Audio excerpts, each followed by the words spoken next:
여러분, 십계명을 어떻게 생각하십니까? 율법을 어떻게 생각하십니까? 나의 생각을 먼저 머리에 떠오르시기 바랍니다. 율법에 대해서 간단히 정의를 하려고 합니다. 십계명으로부터 시작하여 앞으로 많은 율법을 이스라엘 백성에게 하나님이 주실 것입니다. 그러나 율법은 인간의 자유에 족쇄를 채우는 종교적인 금기가 결코 아닙니다. 오히려 우상 숭배에서 해방되게 하는 그 다신 종교로부터의 자유입니다. 또한 율법은 하나님의 백성으로 하나님과의 언약을 유지하는 데 최소한의 조건인 것입니다. 특히 십계명의 핵심에 대해 진정한 의미를 신학자들이 뭐라고 얘기하냐면 이스라엘에게 자유를 선포하셨다. 이스라엘이 자유를 얻을 수 있는 길을 내셨다. 이렇게 말합니다. 1절부터 이제 말씀을 나누려고 합니다. 그리고 하나님께서 이 모든 말씀을 하셨습니다.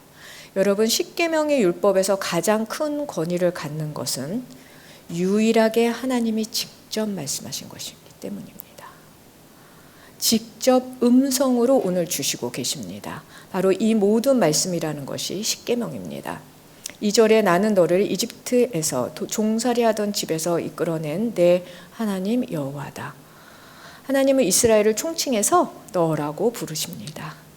하나님은 십계명을 주시기에 앞서 먼저 자신의 정체성, 하나님의 정체성을 밝히십니다. 그 정체성은 바로 이집트에서 종살이하던 이스라엘을 구원하신 여호와라는 선포입니다. 이스라엘에 대한 선포하는 말씀이시면서 또한 모든 세대의 모든 사람에게 선포하는 말씀입니다. 여러분에게 하나님이 사단의 종살이로부터 이끌어내 구원한 너의 여호와다라는 그 여호와의 자유 선포를 오늘 들으시길 소망합니다. 아멘. 3절을 보겠습니다. 너는 내 앞에서 다른 어떤 신도 없게 하여라. 십계명을 주시고 그것을 지키게 하시는 그 하나님의 정체성, 하나님이 바로 그 권위가 있다는 것을 먼저 말씀하시고 나서 이제 계명에 대해서 3절부터 말씀하십니다. 첫 번째 계명입니다. 1계명부터 4계명은 하나님과의 관계에 대한 것으로 너는 내 앞에서 다른 어떤 신도 없게 하여라. 이것이 첫 계명입니다. 내 앞에서라는 것은 라틴어로 쓰여진 벌게이트 성경에서는 코람데오라고 합니다. 여러분, 코람데오라는 말 많이 들어보셨죠? 이게 라틴어입니다. 무슨 얘기입니까? 내 앞에서라는 뜻도 있지만 나보다 우선하여 다른 신을 믿지 말라는 거고, 나를 제외하고 다른 신을 믿지 말라는 의미입니다. 예수님께서 뭐라고 합니까? 너희는 두 주인을 섬길 수 없다고 하십니다. 하나님을 섬기든지 돈을 섬기든지 둘 중에 하나 결정해야 되는 것입니다. 그거의 선택은 우리에게 달려있는 것입니다. 4절, 너는 너 자신을 위해 하늘에 있는 것이나 땅에 있는 것이나 물속에 있는 것이나 어떤 형태로든 우상을 만들지 마라. 4절에서 6절이 두 번째 계명입니다. 여러분, 첫째 계명의 연장성상에서 우상을 만들지 말라고 하는 것입니다. 여러분, 저희가 지난 주일에 말씀에서 하나님의 신현 현상에 천둥, 번개, 빽빽한 구름, 나팔 소리, 막 연기, 불, 흔들림, 여러분 이런 강력한 신현 현상에 대해서 언급했습니다. 여러분, 이런 하나님, 우주 만물의 창조주이신 하나님이며 만군의 여호와를 인간의 손으로 형상을 만들 수 있는 분이 아니라는 것을 이스라엘은 벌써 경험했을 것입니다. 만들지 말라고 하십니다. 만들지 않았을까요? 만들었을까요? 만듭니다. 그런 인간의 손으로 만든 우상에 당길 수 없는 하나님이십니다. 그래서 다윗에게 무엇이라고 얘기하십니까? 다윗이 화려한 궁전에 살면서 내가 이렇게 좋은 데서 살면서 하나님은 저렇게 성막 텐트에 계시는구나 하면서 성전을 지른다고 할 때 하나님이 내가 그렇게 성전에 거하는 작은 존재인지 한번 물어보십니다. 다윗에게. 5절에 그래서 너는 그것들에게 절하거나 예배하지 말라고 합니다. 내 하나님 나 여호와는 질투하는 하나님이니 나를 미워하는 자에 대해서는 아버지의 죄를 그 자식에게 갚되 3, 4대까지 갚는다고 합니다. 우상 숭배를 금하는 계명입니다. 여러분 신명기 4장 24절에도 비슷한 말씀이 있습니다. 같이 읽어보겠습니다. 너의 하나님 여호와께서는 살라버리는 불이시오 질투하는 하나님이시다. 여러분 질투는 뭐를 전제로 합니까? 사랑을 전제로 합니다. 사랑 없이는 가능한 감정이 아닙니다. 여러분 우상 숭배를 금지하는 것은 하나님과 사람 사이의 사랑과 미움에 관한 이야기인 것입니다. 인간을 향한 하나님의 그 열렬한 사랑을 반증하며 우상 숭배는 하나님을 미워하는 것이라고 말씀하시는 것입니다. 아버지의 죄를 그 자식에게 갚되 3, 4대까지 갚는다는 것은 아버지의 죄값을 아들이 치르게 한다는 의미가 아닙니다. 하나님은 각자의 죄값을 본인이 치르게 합니다. 그러나 부모의 죄와 허물은 당연히 자녀에게 영향을 미친다는 것을 강조하는 것입니다. 여러분 3, 4대를 언급하는 것은 죄값을 치르는 것은 유한하다는 것입니다. 유한하다는 것입니다. 그 유한함을 강조하는 것입니다. 하나님을 미워하는 사람의 자녀들이 하나님을 만날 가능성이 있겠습니까? 거의 없게 됩니다. 하나님이 주시는 복에서 제외되기 때문에 영적으로 고통스럽지만 여러분 유한하다는 것은 회개를 통해 얼마든지 바뀔 수 있는 그 가능성을 하나님이 지금 열어두고 계시는 것입니다.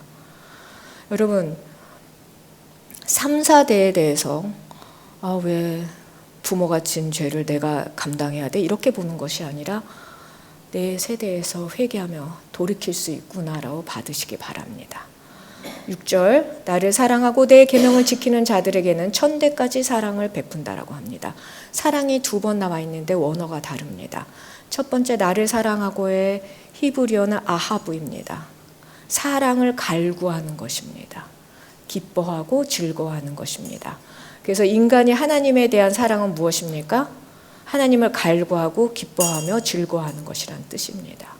하나님과 친밀한 관계로 하나님과의 교제를 소망하며 기쁨으로 살아가며 하나님의 말씀대로 사는 성도들에 대한 그 하나님의 사랑은 또한 1000대까지 베푸는 사랑은 헤세드라고 나와 있습니다. 헤세드는 무엇입니까? 인내하는 사랑, 친절함, 그리고 자비로움을 의미한다고 했습니다. 은혜로 베푸시는 것입니다. 1000대라는 것은 10에다가 3을 곱하는 10을 3번 곱하는 것입니다. 10은 충만의 숫자입니다. 3은 완전수입니다. 충만하고 완전한 무한한 하나님의 사랑을 이야기하는 것입니다. 여러분 하나님을 사랑하고 하나님을 찾으며 하나님의 계명을 지키는 자에게는 무한한 사랑과 축복을 주신다는 것입니다. 또한 우리가 여기서 주목할 일은 하나님을 사랑하는 것과 하나님의 계명을 지키는 것은 같은 것이라는 것입니다. 동전의 양면과 같습니다. 요한복음 14장 15절을 읽어보겠습니다. 너희가 나를 사랑한다면 내 계명을 지킬 것이다. 여러분이 하나님께 순종하면 하나님은 너가 나를 사랑하는구나. 그렇게 받으신다는 것입니다. 7절 너는 내 하나님 여호와 이름을 함부로 부르지 마라. 여호와는 그 이름을 헛되이 받고 함부로 부르는 자들을 죄 없다 하지 않으실 것이다. 세 번째 계명은 여호와 이름을 헛되이 함부로 부르지 말라는 계명입니다. 여러분 이름이 무엇입니까? 전인격적인 성품을 대변해 주는 역할을 합니다. 거룩하시고 신실하시며 영원한 하나님의 이름을 인간이 자신의 이익을 위해 사용해서는 안 될 것입니다. 하나님의 이름은 인간의 찬양과 경배의 대상이지 수단이 아닙니다.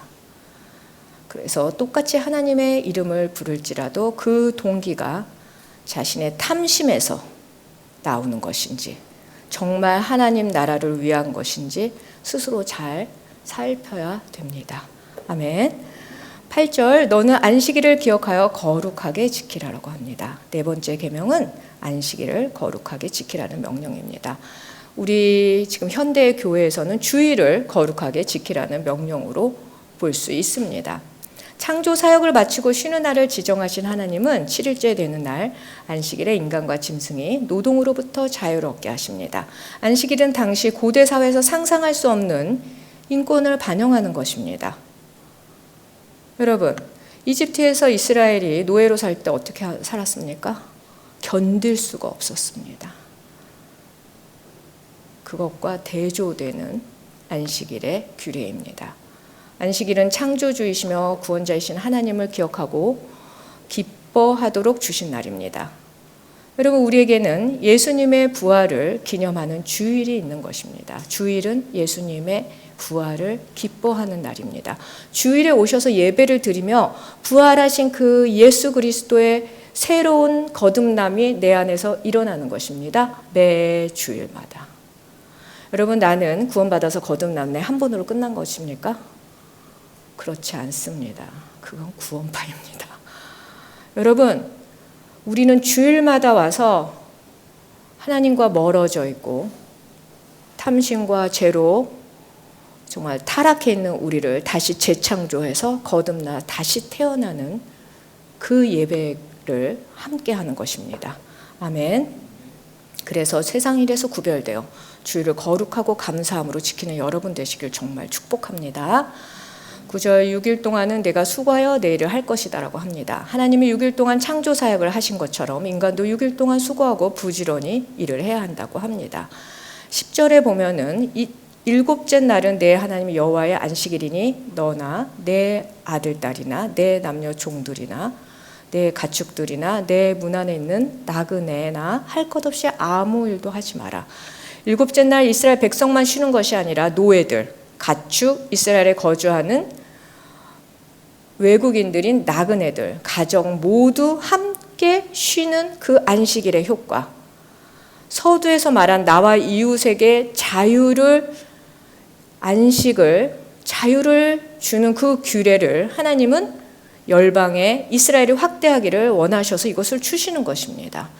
여러분, 이스라엘이 이렇게 사는 모습을 보면서 이웃에 있는 나라들이 보고 이것이 좋다면 보고 배우지 않겠습니까? 하나님 그것을 원하시는 것입니다. 여러분이 주일 성수를 하면서 여러분의 삶이 변하고 말이 변하고 행동의 변화가 일어나면 여러분의 믿지 않는 가족이나 이웃들이 믿음의 자리로 오지 않겠습니까? 그 얘기를 하는 것입니다. 하나님이 원하시는 것은 그렇게 하는 것입니다.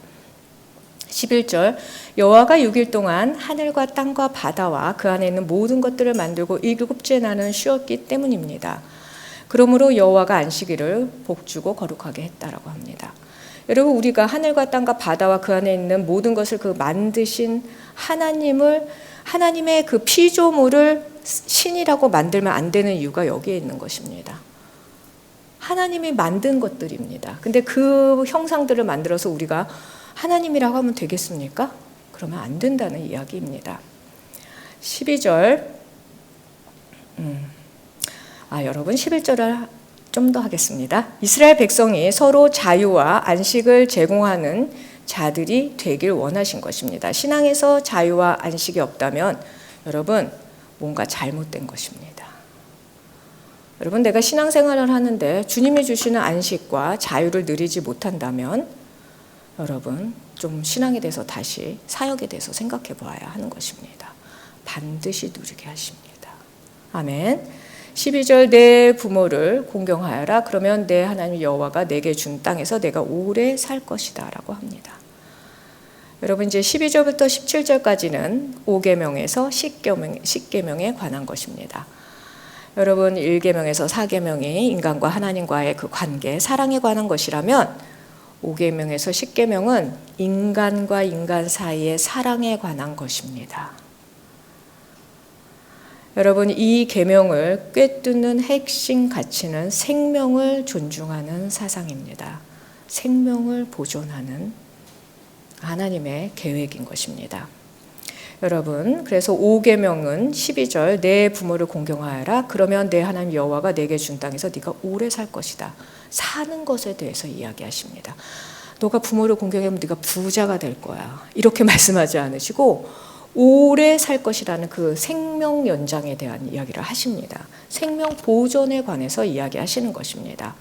오계명에서 부모를 공경하는 것이 자기 생명을 오래 유지하는 길이라고 하는 것도 생명 보존에 관해 드러내는 것입니다. 여러분, 부모와 자녀로 구성되는 가정이 하나님이 창조하신 최초의 공동체이기 때문에 이 가정의 생명을 지키는 계명이 첫 번째인 것입니다. 그리고 13절엔 살인하지 말라입니다. 여섯 번째 계명입니다. 바로에 의해서 어떤 일이 있었습니까? 남아들이 전부 살해되는 아픔과 트라우마를 겪은 이스라엘 백성입니다. 여러분, 그때 모세가 간신히 갈대 상자 가운데 살아남습니다. 하나님은 공권력이 폭력을 동원해서 목숨을 고의로 해치는 어떠한 살인도 용납하지 않으신다는 것입니다. 또 심지어 자살도 이 계명을 어기는 것입니다. 정말 6계명이야말로 생명을 보존하며 안전하게 하시는 계명입니다. 마태복음 5장 21절과 22절을 같이 읽어보겠습니다. 살인하지 마라. 살인한 사람은 누구든지 심판을 받을 것이라 라는 옛사람들의 말을 너희가 들었다. 그러나 나는 너희에게 말한다. 형제에게 분노하는 사람도 심판을 받게 될 것이다. 또 형제에게 라가라고 하는 사람도 공회에서 신문을 당할 것이다. 그리고 너는 바보다 하는 사람은 누구든지 지옥불 속에 떨어질 것이다. 아멘. 여러분, 신약에서 예수님은 어떻게 말씀하십니까? 형제의 피를 흘리게 하는 것뿐만 아니라 마음으로 형제, 이웃을 미워하고 욕하는 것조차 살인에 해당하는 죄로 말씀하십니다. 여러분, 이것은 하나님의 관점에서 죄가 크던 작던 죄는 똑같다는 것입니다.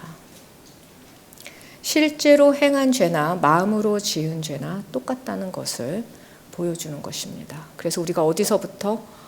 마음에서부터 우리의 행동까지 정말 주님 앞에 온전히 점검받아야 됩니다.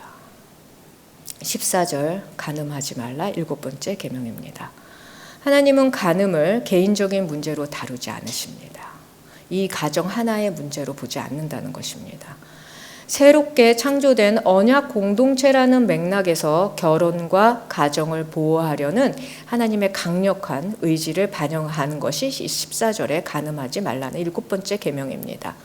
현대 사회에서조차도 여러분, 성적 쾌락을 추구하는 간음으로 인해서 고통받는 많은 가정들이 있습니다. 또한 마태복음 5장 27절에서 28절을 같이 읽어보겠습니다. 간음하지 말라는 옛사람들의 말을 너희가 들었다. 그러나 나는 너희에게 말한다. 여자를 음란한 눈으로 바라보는 사람은 누구든지 이미 마음으로 간음한 것이다. 여러분, 간음하지 말라는 옛사람의 말, 바로 이 출애굽기의 구약의 말씀, 율법을 말하는 것입니다. 그러나 예수님은 음란한 마음도 간음이라고 하십니다. 정말 어디서부터? 마음으로부터 거룩하게 나를 지키는 것이 중요하다는 것입니다. 또한 고린도전서의 바울에 따르면, 고린도전서에서 바울이 뭐라고 합니까? 우리의 몸이 성령의 전이라고 합니다. 여러분, 성령의 전인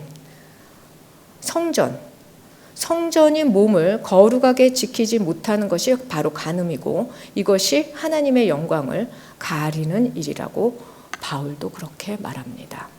15절, 도둑질하지 말아라고 합니다. 8번째 계명입니다. 살아가는 데 필요한 물품들을 이웃으로부터 갈취하고 빼앗는 행위입니다.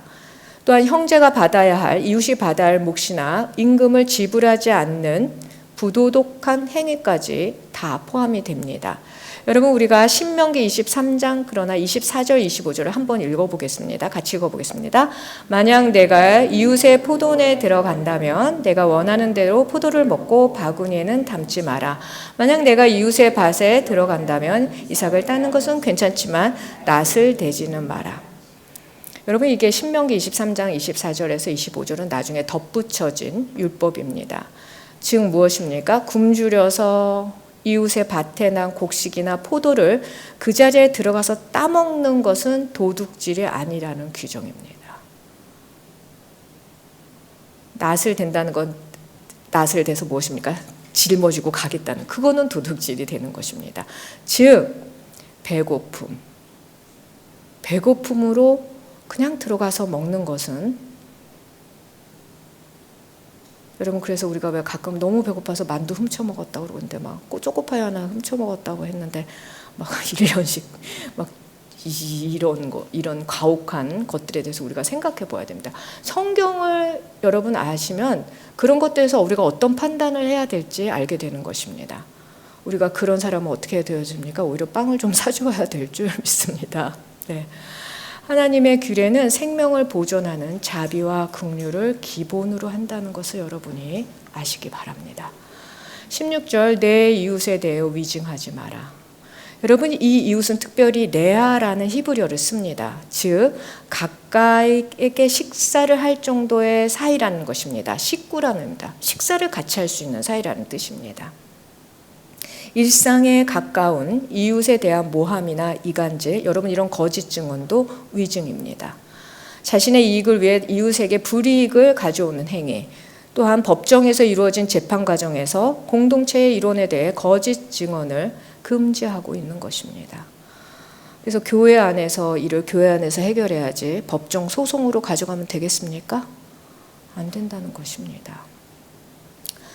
그렇다고 해서 여러분, 또 내가 세상 사람들과의 소송에 걸렸는데 그것을 내가 무조건 내가 가해자처럼 합의하는 게 맞습니까? 그것도 아닙니다. 여러분, 우리가 세상의 법을 지키면 세상의 법으로부터 보호를 받아야 됩니다. 여기서의 이웃은 주로 믿는 자들 가운데 이야기입니다.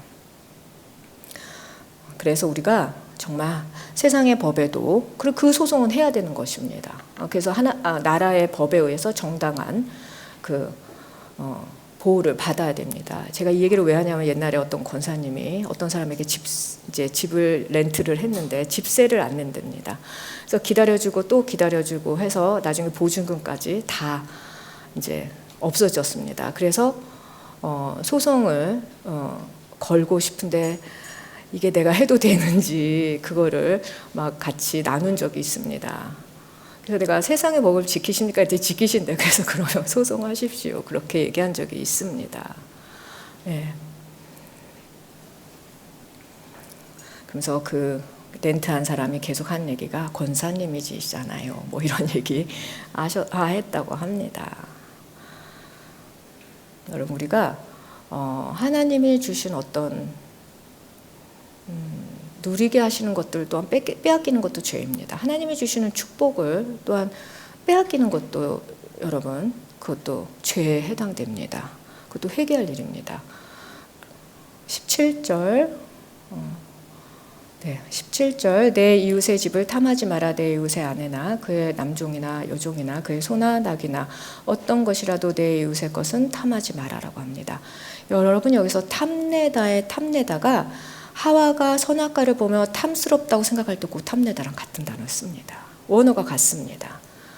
그러니까 내 이웃의 집, 한 남자와 한 여자가 결혼하여 만든 생명 공동체의 터전인 가정에서 참된 하나님의 안식과 평화를 누리게 하시는데, 그때 이웃의 것을 만약 탐한다는 것은 그 이웃의 가정 안에서 행복을 보장하시는 하나님의 뜻을 정면으로 대적하는 범죄라는 것입니다. 이것이 그저 나의 탐심으로 하는 것이 아니라 하나님이 보존하고 싶어 하시고 지키고 싶어 하는 다른 가정을 깨는 일이 된다는 것입니다. 18절, 모든 백성들은 천둥과 번개를 보고 나팔 소리를 들으며 산에서 자욱한 연기를 보고는 두려워 벌벌 떨었습니다. 백성들은 멀찍이 섰다고 합니다. 여러분, 18절에서 마지막 21절까지는 십계명을 하나님으로부터 직접 들은 이스라엘 백성의 반응을 보여주는 것입니다. 여러분은 어떨 것 같습니까? 여러분, 하나님의 그 음성을 직접 듣고 싶습니까? 됐습니까? 성경 말씀 있으니까 괜찮습니다. 이렇게 하십니까? 천둥과 번개, 나팔 소리와 자욱한 연기, 하나님의 신현 현상을 보고 10개의 계명을 직접 말씀하시는 하나님의 음성을 귀와 눈과 온몸의 감각으로 받아들여 했던 이스라엘 반응은, 첫 반응은 두려움입니다. 어떻게 합니까? 두려워 벌벌 떠는 것입니다. 이전에 하나님을 원망하고 모세와 아론을 이렇게 불평하고 하나님과 다투던 이스라엘 모습과는 사뭇 다른 모습입니다. 19절 그리고 모세에게 이렇게 얘기합니다. 당신이 직접 우리에게 말하면 우리가 듣겠습니다. 그러나 하나님께서 우리에게 말씀하시는 것은 막아주십시오. 우리가 죽을지 모릅니다라고 합니다. 하나님의 임재 앞에서 두려움에 멀찍이 서에서 떨고 있던 이스라엘은 모세에게 자신들의 중재자로 나서 하나님이 직접 자신들에게 말씀하지 않도록 해달라고 합니다. 왜 이들은 하나님의 음성을 직접 듣기를 원치 않습니까? 여러분 듣고 싶으시죠? 죽을 것 같기 때문입니다. 출애굽기 33장 20절에서 하나님이 모세가 너무 좋아서 찾아와 만나고 싶은데 모세가 자기 얼굴을 보면 죽을 것 같으니까 이 말씀 하십니다. 33장 20절을 같이 읽어보겠습니다. 그분께서 이어 말씀하셨습니다. 그러나 내가 내 얼굴은 보지 못한다. 나를 보고 살아남은 사람이 없다. 이렇게 되어 있습니다. 그래서 모세를 바위사에 끼워놓고 뒤를 지나가십니다. 여러분 이사야가 성전에서 하나님이 내가 누굴 보낼까 할 때 저를 보내주십시오 하면서 임재를 경험할 때 그때 한 첫 마디가 나는 입술이 더러운 자라 죽게 되겠군. 이 얘기합니다. 자기 죽을 것 같다고 합니다. 다니엘이 하나님의 임재 앞에서 무릎이 떨려서 일어날 수가 없어서 며칠 동안 누워 있습니다. 정신을 차리지 못한다고 합니다. 또한 여러분 아담이 죄를 짓고 나면 어떻게 합니까? 하나님을 피해 숨습니다. 이게 다 같은 맥락입니다. 여러분은 어떻습니까? 여러분 우리가 죄인일수록 하나님을 피해 다닙니다. 네. 내 안에 있는 영은 아는 것입니다. 20절 모세는 백성들에게 말했습니다. 두려워하지 말라. 하나님께서 너희를 시험하려고 오신 것이다. 하나님을 경외하는 마음이 너희에게 있게 해 너희가 죄짓지 않게 하시려는 것이다. 그리고 오늘의 말씀의 하이라이트는 바로 이 20절입니다. 두려워하지 말라의 두려워의 히브리어가 야레입니다. 여러분 제가 야레에 대해서 한번 얘기하신 적이 있습니다. 그런데 하나님을 경외하는 마음에 경외하다도 히브리어 야레를 사용합니다. 그래서 여기서는 두려워하지 마라 하나님을 경외하는 마음이라고 되어 있지만 원래대로 얘기하면 두려워하지 마라 하나님을 두려워하는 마음이 너에게 있게 해 이렇게 되는 것입니다. 히브리어 야레는 공포와 두려움이란 의미도 있지만 거룩한 존경을 담은 두려움, 경외하다라는 의미로도 쓰이는 것입니다. 각자 지금 한 번씩 쓰이는 것입니다. 모세는 이 단어를 두 번 다른 의미로 사용하여서 백성들에게 그리고 우리에게 바른 신앙의 태도를 가르치고 있는 것입니다. 여러분 잠언 3장 7절을 우리가 한번 읽어보겠습니다. 스스로 지혜롭다 생각하지 말고 여호와를 두려워하며 섬기고 악에서 떠나거라. 이 두려워하라가 바로 야레입니다. 21절 백성들은 멀찍이 서 있었고 모세는 하나님이 계시는 그 칠흑 같은 어둠 속으로 가까이 나아갔습니다. 모세를 중재자로 청한 백성들은 마치 주인 앞에 명령을 기다리는 종의 그 겸손한 모습처럼 멀찍이 서서 정말 다시 하나님을 만나기 위해 그 임재의 빽빽한 구름 속에 그 보이지 않는 어둠 속으로 신의 산을 오르는 모세의 뒷모습을 바라보고 있는 것입니다. 여러분 다시 모세가 신의 산으로 오르는 것입니다. 여러분 그리고 우리가 다음 주일에 이렇게 받은 내용이 무엇일까요, 여러분? 신의 산에서 하나님이 모세에게 십계명을 돌판으로 주시는 그런 이야기들이 나옵니다. 여러분 십계명은 하나님의 사랑의 성품을 고스란히 반영한 그 정의와 공의의 집합체이며 자유의 선포라고 할 수 있습니다. 이스라엘 백성에게 하나님과 언약을 맺은 그 제사장 나라 거룩한 백성으로 살아가도록 촉구하시는 것입니다. 이스라엘은 언약 공동체로서 권리를 누리지만 동시에 택함받은 백성으로서의 의무와 책임을 부여하는 그런 계명이라고 할 수 있습니다. 여러분 내가 하나님을 믿고 구원받으면 그것으로 끝나는 것입니까? 아닙니다, 여러분. 성도는 계명을 지킴으로 자신이 구원받은 자라는 것 그리고 내가 하나님을 사랑한다는 것을 증명해야 하는 것입니다. 여러분 그거 하나님께 증명해야 됩니다. 마음으로 하나님 저는 주님 믿습니다로 끝나는 것이 아닙니다. 믿음은 보이지 않는 것이기 때문에 행함으로 자신의 믿음을 하나님에게도 교회에게도 세상에도 증명해야 하는 것입니다. 또한 성도는 가까운 이웃에게 사랑을 실천함으로 하나님에 대한 사랑을 증명하는 것입니다. 그래서 양과 염소를 나누는 이야기에서 양들이 뭐라고 합니까? 저희가 언제 주님을 섬겼습니까? 그랬더니 뭐라고 하십니까? 너희가 가장 적은 자를 섬긴 것이 바로 나를 섬긴 것이다. 나를 사랑한 것이다. 이렇게 말씀하십니다. 이 사랑의 계명들을 알고 따를 때 우리는 그리스도의 제자임을 또한 하나님과 세상에 보여주는 것입니다. 여기서 주목할 내용은 거룩한 신앙을 지키며 하나님을 온 마음으로 사랑하고 믿고 따르는 것이 공동체 안에서 실천함으로 드러난다는 것입니다. 여러분 혼자 이런 거 합니다 해봤자 옆에 한 사람만 있어도 안 된다는 거 경험하게 되는 것입니다.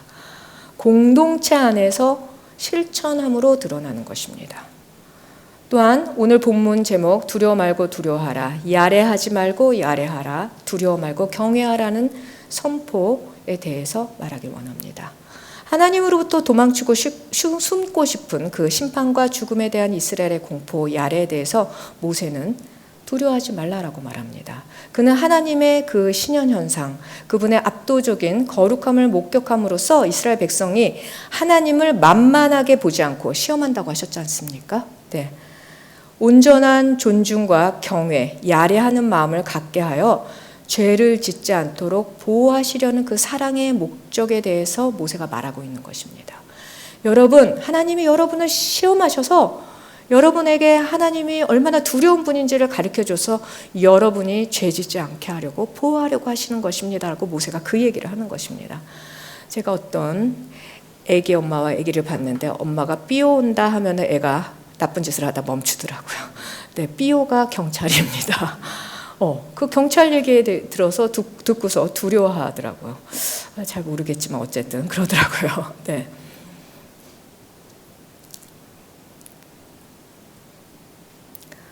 여러분, 그러나 공포로부터 오는 두려움은 어떻습니까? 여러분, 공포로 오는 두려움을 우리가 하나님과 맺는 것입니까? 죄인인 인간이 하나님을 만날 때 보이는 행동은 정말 불가항력적으로 두려움입니다. 그러나 그 두려움에는 긍정적인 효과가 있습니다. 두려움의 체험을 통해 범죄하지 않게 될 수 있기 때문입니다. 아마 이스라엘 백성들은 그 신현현상과 그 엄청난 하나님의 그 음성을 들으면서 한동안 범죄하지 않았을 것 같습니다. 네. 모든 기독교인들의 화두는 어떻게 우리가 죄에서 벗어날 수 있는가입니다. 여러분 그렇지 않습니까? 저도 그렇습니다. 이에 대해 하나님의 대답은 하나님에 대한 진정한 두려움을 가지라는 것입니다. 하나님을 진정으로 두려워하는 것이 죄를 이기는 힘이라는 것입니다. 그러나 하나님은 우리와 관계를 맺기 원하십니다. 그 관계는 인격적인 관계입니다. 그러나 두려움을 기초로 한 관계는 인격적이고 건강한 관계일 수가 없습니다. 그래서 모세는 두려워하지 말라라고 합니다. 그리고 나서 다시 주님을 경외하며 죄를 짓지 말라고 합니다. 두려워하지 말며 죄를 짓지 말라고 합니다. 이 신비한 모습의 결합이야말로 하나님과 관계를 제대로 맺는 방편인 것입니다. 거룩하신 하나님과의 관계는 사실 이해 불가능한 모순을 통해서만 가능한 것이기 때문입니다. 어렵죠. 그러나 여러분, 하나님에 대한 두려움을 갖는데 그저 죄를 지면 벌 주시는 그 하나님으로 두려워하는 것이 아니라 내가 주님 앞에 죄를 가지고 나아갈 때 나를 용서하시고 그 가늠한 여자가 잡혀서 사람들이 예수님을 시험하실 때 누가 먼저 돌로 저 여인을 쳐야 됩니까? 라고 할 때 너희 중에 죄 없는 자가 치라고 했을 때 아무도 못 칩니다. 그때 여인에게 다 어딜 갔냐 했더니 아무도 없이 다 갔습니다 했을 때 너도 가서 다시는 죄 짓지 말라라고 하십니다.